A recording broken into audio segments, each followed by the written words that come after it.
is the moment we have all been waiting for. What are we waiting for? Something spectacular that happens on the midweek wrap-up that we haven't talked about for a long time.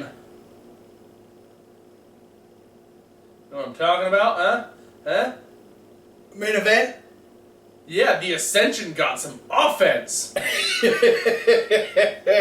Yeah, not much though. This is week 85, Yes. midweek wrap-up. We're going to talk about that main event where, yes, indeed, the Ascension did get some offense. But first, more than usual. But first we opened up with a good match, which was Jack Swagger versus Kevin Owens. Yeah, this was a great match. And this is something we haven't seen before. Well, maybe, I don't know. This is the first time I remember. I actually remember the match happening. If we've seen it before, it's been a while. Yeah. No, Swagger, like, Owens put him over like crazy in this. You got it. Swagger's good. Because they were kicking out of everything. Yeah. And there were a couple times where it looked like Swagger had a chance of actually winning this match. Yeah, the best one was Swagger, was it the counter to the pop-up powerbomb where he spun around into a prawn hold? Yeah. And then locked in the Patriot lock. Yeah, and so, yeah, Owens was able to get to the ropes, and then Swagger went for a second Swagger bomb. He hit one earlier in the match, went for the second one, ended up getting kicked in the face, but then he actually ran back at Owens, and Owens dodged out of the way, causing Swagger to get the shoulder to the post, which then was able to use that to set up for the pop-up powerbomb, and Kevin Owens did indeed pick up the win. And he hit a stiff super kick on Swagger in yeah, that match too. And Swagger didn't miss a beat. He had a really good clothesline on the outside. He was just... So they went hard. Yeah, he was tossing Owens all over the place. So kudos for Owens' 4th match in 3 days. Yeah, again, just like SummerSlam weekend. Yeah, because he wrestled the last man standing match, and then he was in the Rumble, then he wrestled Ziggler on Raw in a good match, and then he wrestled Swagger the next night on Main Event during the SmackDown tapings. But then, like we said, we had the Dudleys versus the Ascension. Ascension got some offense. That was good. That was cool. Connor still lost to a 3D, though. Yeah. Then we had Rusev versus Ryback, which at first we're like, God, this, again, we didn't really pay attention to much at the beginning. It was a lot of the same shit. But then towards the end, they started to pick it up. Yeah, well, Lana got involved. She got on the apron. Smacked the shit out of Ryback. Slapped Ryback. Ryback gave Rusev, like, his own sidekick.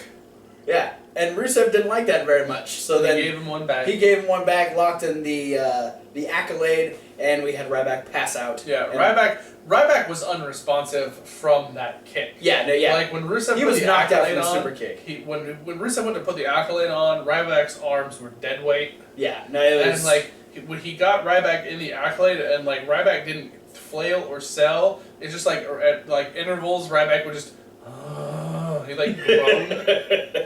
He'd make Ryback noises. Yeah. Then we move on to NXT, where we open up with It's actually a big word for Ryback. We open up with another fantastic match. This is American Alpha, Chad Gable and Jason Jordan taking on Blake and Murphy. I'm going to say this was match of the night. Oh, absolutely. This might be, for me, match of the wrap-up. Like, this could be my top match. I will definitely agree. All the matches we started with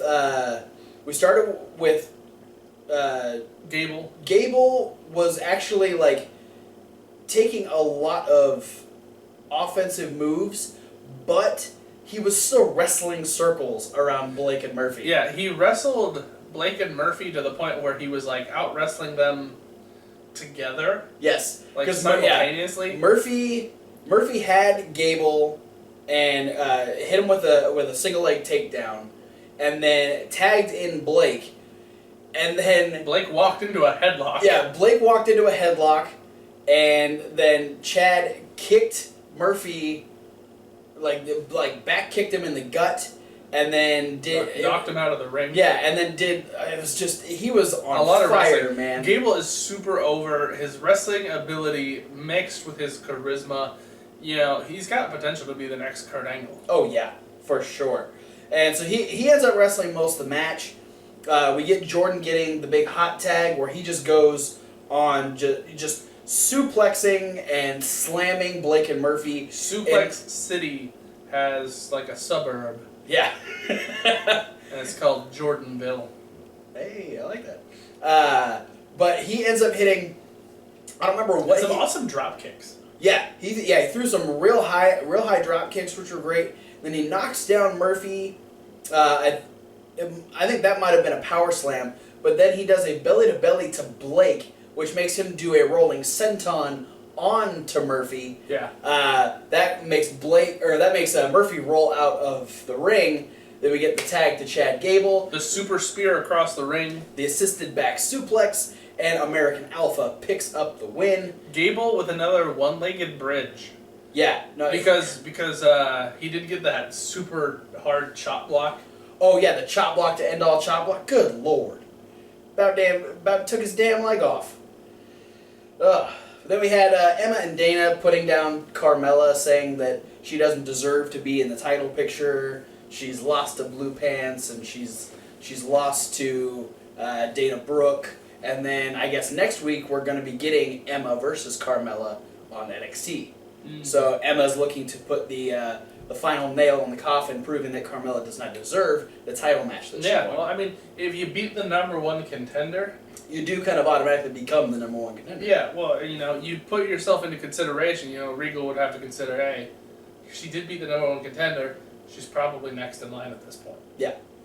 We had a quick match where Nia Jax destroyed Liv Morgan. Liv Morgan did try, but didn't. Well, she's like 3 times smaller than Nia Jax, so she didn't really have much of a chance to begin with. But she ended up going for I don't know if she was like trying to go for a crossbody.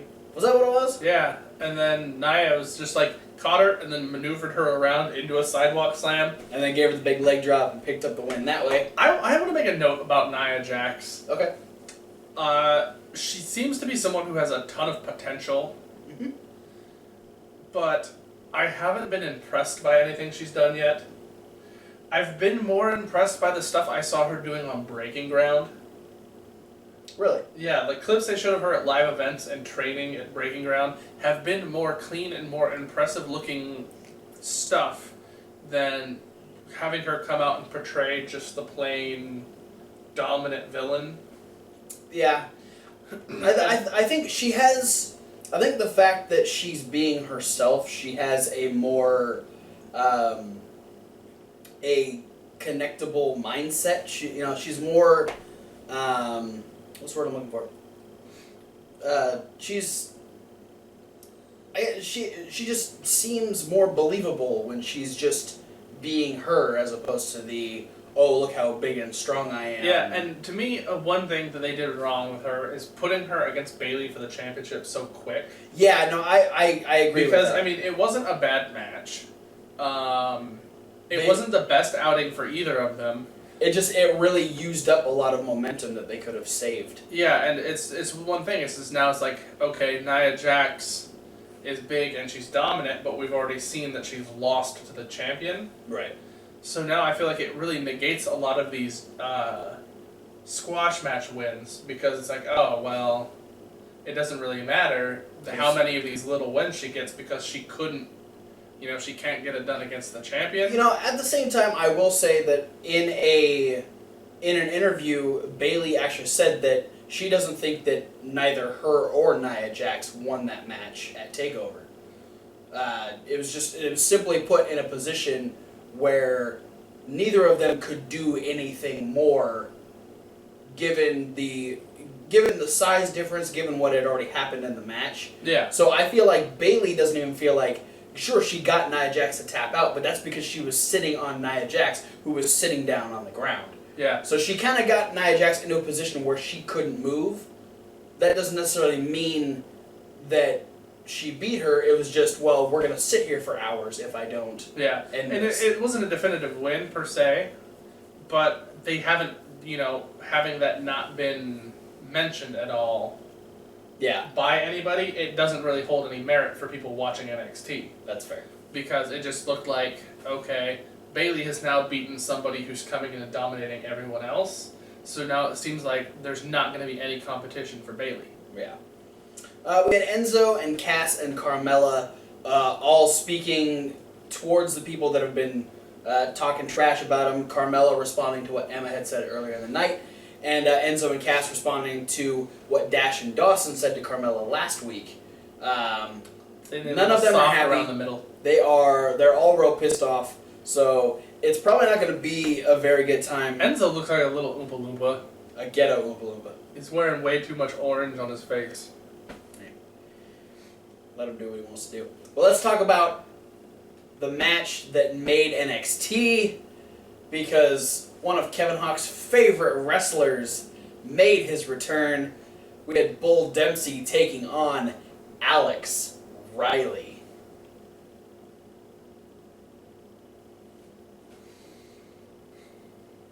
You hear that? I think so. What is that?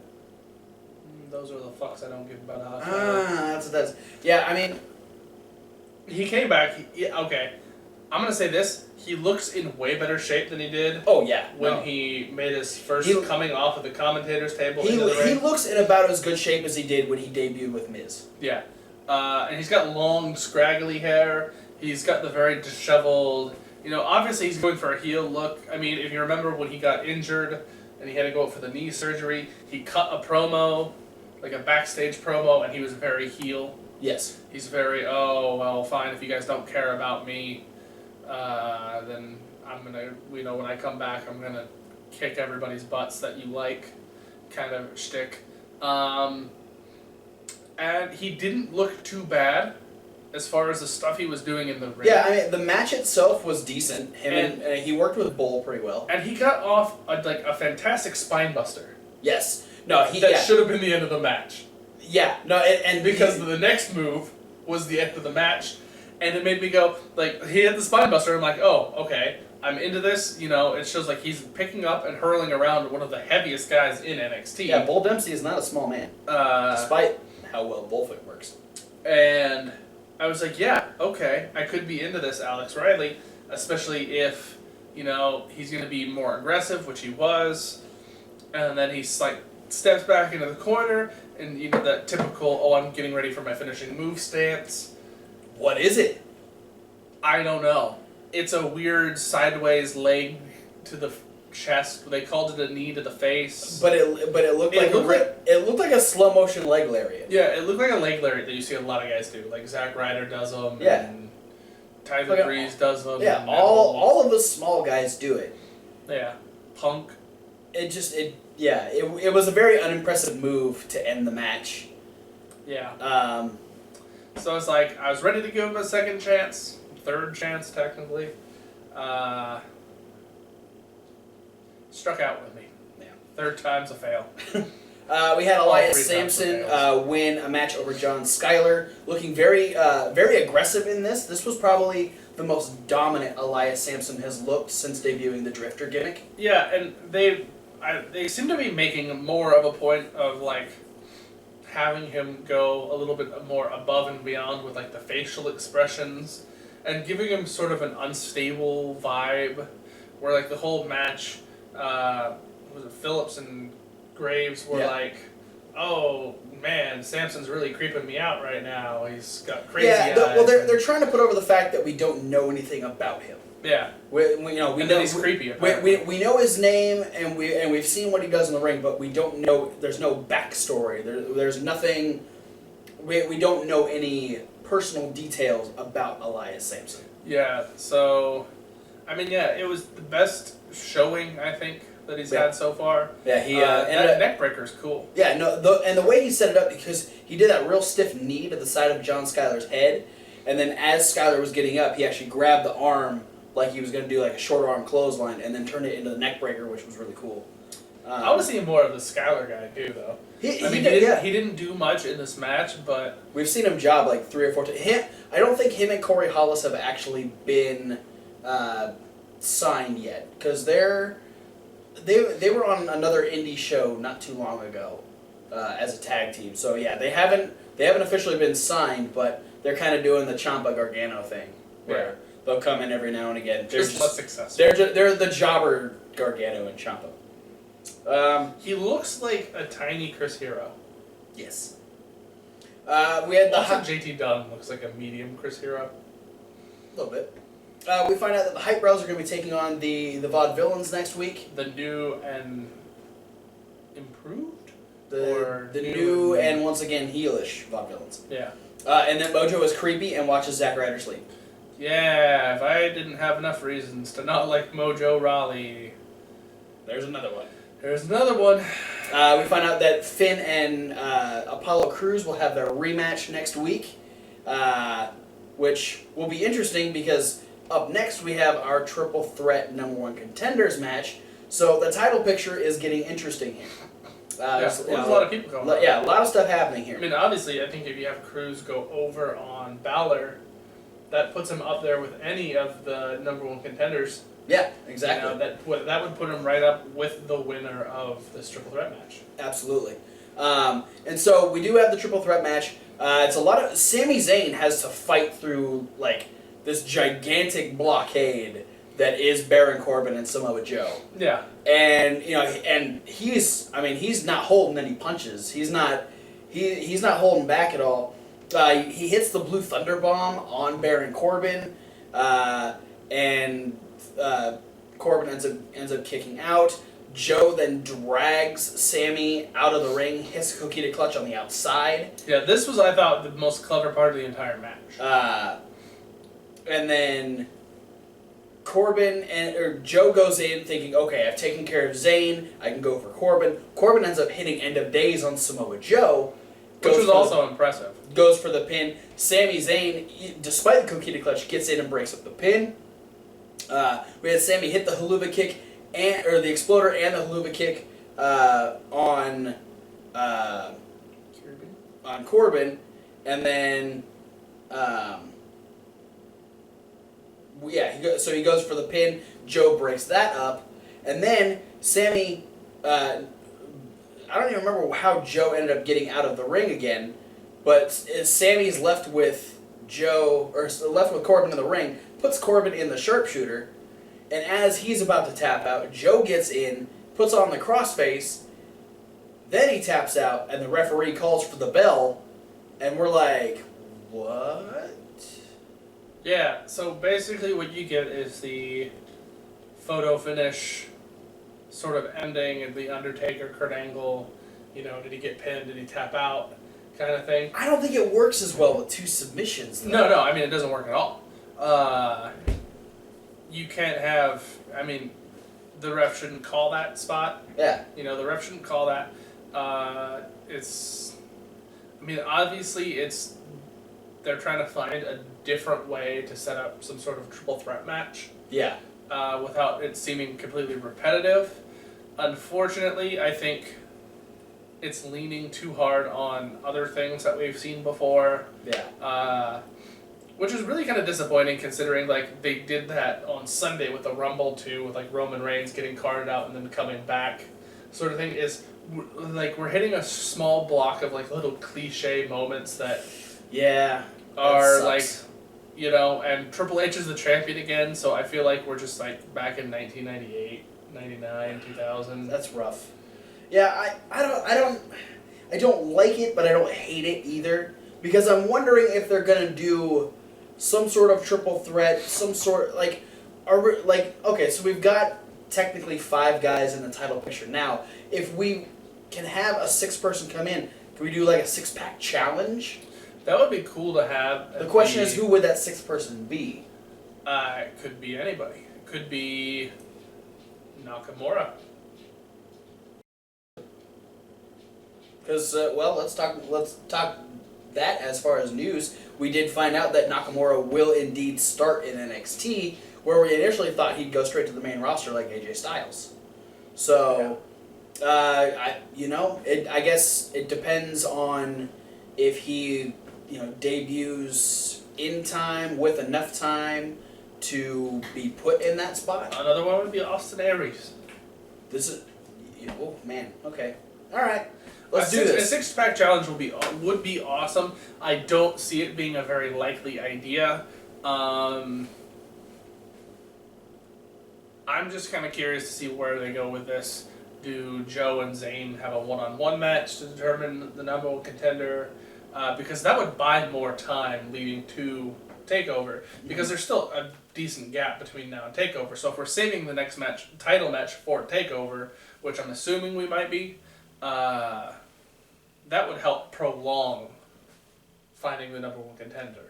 Is saying, okay, well, next week Regal will say, in 2 weeks, Zayn and Joe will have a one-on-one match to determine the number one contender, kind of thing. Okay. Or, if they do that, or if they don't do that, then maybe in February at some point we'll get a triple threat title match. And from that we'll see the spawn of who Balor will face for the championship.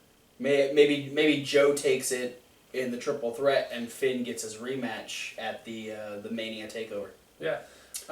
Lots of different things can happen from this, and I think that's the only saving grace from the way it ended. Yeah. Is there's multiple different options. ways they can go. Yeah. Options are good.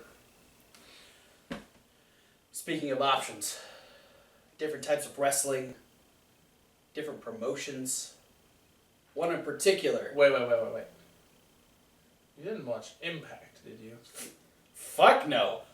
We watched the return of Lucha Underground. What? That happened? It's back! Wait. What? You missed it? Is that what we watched? Yes. Just now? Yeah, with all the masked guys. That's... Yeah. Oh, shit. Yeah. I thought I was asleep and dreaming some awesomeness. So we open up very movie-esque. Vampiro's been in the psych ward after his match with Pentagon Jr. He's being evaluated for his release, and eventually, despite some very disturbing images going through his head, he is released and he's picked up by Matt Striker. They've both been invited back to the temple, though Matt Striker says that the temple is a little different. It's a much darker place, which, if you remember from last season... No. From the last season, Pentagon Jr. asked Vampiro where they were going, and Vampiro said a much darker place. So, we get back. Also, the car was cool. It's a badass car. I was kind of curious why they were just in the middle of the desert and the car was covered up. Because it's wrestling, bro. Suspend your disbelief. But yeah, so the temple, for the most part, looks the same except for the giant throne in which Mil Muertes sits now, while Catrina runs the office. That's kind of where the bands used to play. Yeah, bands don't play there no more. That's Mil Muertes' spot. Yeah. We open up. Phoenix wants to cash in his Gift of the Gods championship for a match against Mil Muertes. Katrina says, only if you successfully defend it against King Cuerno. Yes, and so the win. Yeah, so if he can defeat King Cuerno, he'll get his match next week and face Mil Muertes. And our opening match is the match between Phoenix and King Cuerno. A great way to start. Both guys looking super strong. Just hitting the best of in both sides, chopping the shit out of each other.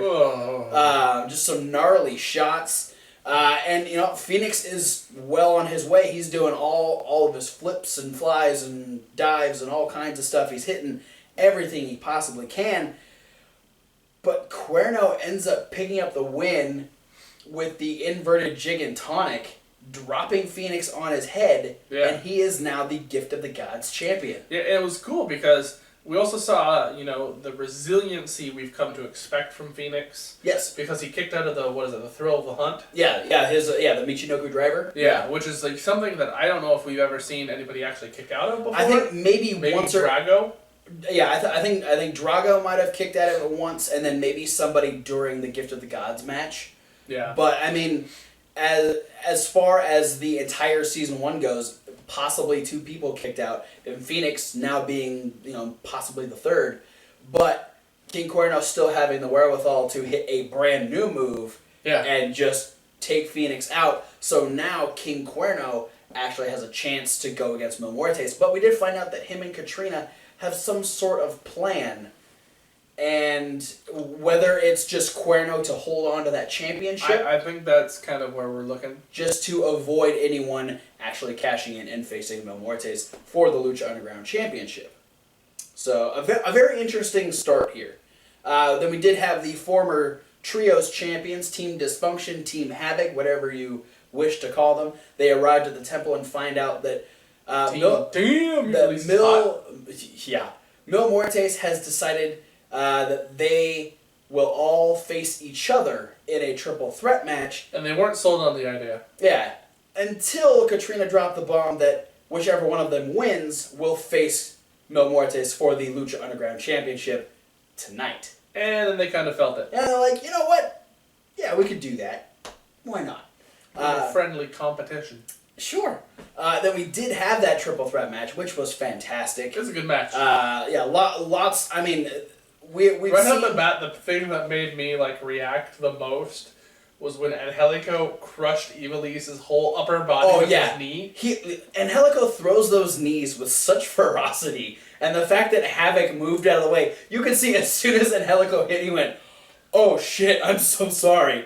And then Havoc ended up hitting the big back elbow, and just some great stuff in this match. Lots of great chemistry between the three of them. They make great tag team partners. They had the great storyline building up to them actually being Trios champions last year.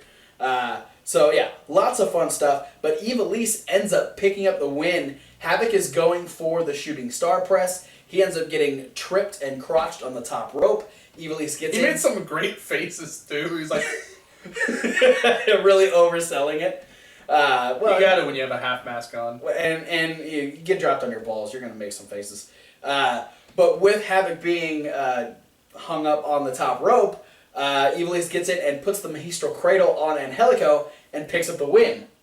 Yeah. So now we know that Ivalice is going to face Mil Muertes for the championship. Right after this commercial break. But before we go to the commercial break, we find Black Lotus comes upon these three guys that are looking for the temple. They hear that there's... Basically, she finds a truck full of guys who look fairly redneck-esque. Yeah, they're like, hey, we hear there's some underground fighting here.